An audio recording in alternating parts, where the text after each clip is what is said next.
Hi everyone. Today I am going to tell you a short story from Mahabharata, and the name of the story is Kunti. This is the next episode of Vidura, and hereafter I will just go on telling one after another the characters of Mahabharata. Well, let me begin the story. Once again, Rishi Durbasha started narrating the story of Janmejaya's ancestors, because King Janmejaya was very desirous to listen all about his ancestors. And Vaishnavan began. Sura, the grandfather of Lord Krishna, was a worthy scion in Yadav race. He had two children, one daughter and one son. The son's name was Vasudev, who was father of Lord Krishna, and the daughter's name was Pritha. She was famous for her beauty and virtue. She was very good in her behavior and everything.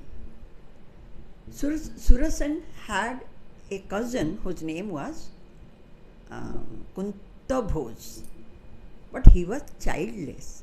That is why Surasen promised him that he would give him his firstborn child as for adoption. For that, Surasen had given Pritha to Kuntabhoja, and in due course of time, Pritha was known as Kunti because of her adopted father.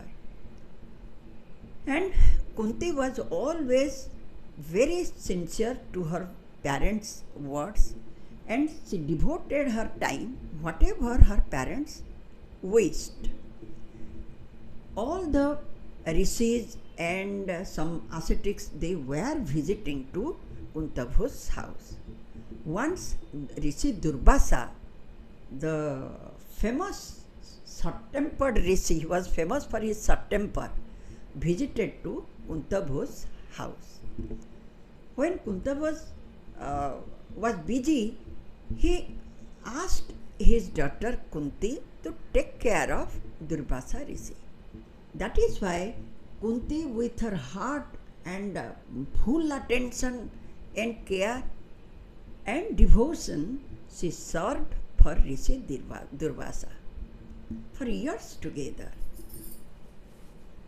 Before the departure of Durbasha, he was so much pleased with Kunti, he gave her a mantra, divine mantra, and said,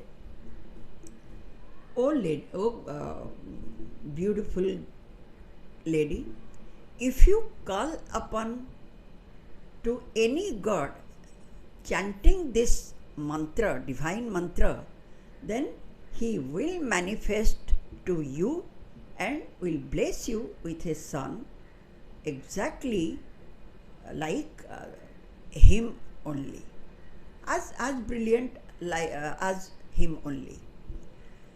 And Kunti, he went away, Durbasha Rishi went away, but Kunti was very curious to taste the efficacy of that mantra.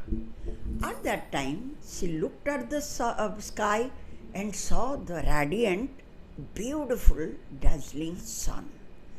So she was not that, she was quite young at that time, and to taste the efficacy, she just recited, or she, invoking sun god, she started chanting the divine mantra, and immediately the sky grew dark and with clouds, and sun god appeared before Kunti, and looking at the gorgeous, brightly shining sun, Kunti was She was just astonished. She became speechless for a moment, and then she immediately said, "Oh Lord, who are you?" Then sun god said, "Oh amiable lady, I am God's son, and you just now called me chanting this mantra, and that is why I am just in front of you." And he looked at her with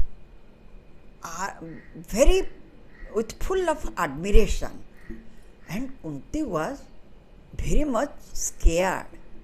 She said, "Oh God, please forgive me for my mistake, because right now I am unwedded, a young girl. What can I do with you?" Then sun god said, "Don't worry for anything will happen to you, but I have come means I have to give you a son. I have to spend time with you." Then Kunti was really so much scared. She said that, "What about my parents? What they will think?" Then God Son said, "Do not worry for others, because you will regain your virginity once again after the birth of the child. Don't worry for that. And I am giving you this boon that nothing will attach with you." Then Kunti was scared, but she conceived, and immediately she gave birth a child, a brilliant, radiant and beautiful child. He was Karna. But Kunti was so much scared about the society, about her parents. She sealed the child and set in a float. She sealed the child in a box and set it afloat in the river. And actually, according to the sun's boon, she immediately got back her virginity. And that child, once at that time, one charioteer was going on the side of that river. He saw the box and he became very happy. When he opened the box, he got the box, and when he opened, he saw a beautiful child with a natural armor and earrings. Even Kunti also saw that, the natural armor and the earrings. She had no choice. She couldn't keep him because she was unmarried, and the others will blame her. That is why, out of shame, she was bound to put Karna in a wooden box and sealed it. So this charioteer was childless, so he was so happy. He took him to his wife Radha, and they both became happy, and thereafter Karna was brought up in a charioteer's house. Here, looking at Kunti's marriageable age, Kuntabhoja arranged a swayamvar, and the neighboring country's princes were invited for the swayamvar. So many princes came just because they knew the virtue and the beauty of Kunti. Even Pandu, the representative of Bharat race, he also attended. He was brilliant and he was too handsome, and also he was very courageous and he was a warrior. So Kunti, after looking to all the princes, he put the garland on Pandu's neck. Thus Kunti got married to Pandu, and the marriage was held with proper style and function, and they both went to Hastinapur. In due course of time, Bhishma requested Pandu to marry another woman whose name was Madri, and she was the sister of Madradesh king Shalva. The next story I will tell you about the death of Pandu or Karna.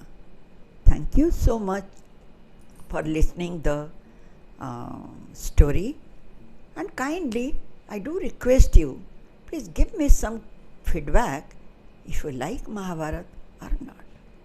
Thank you so much.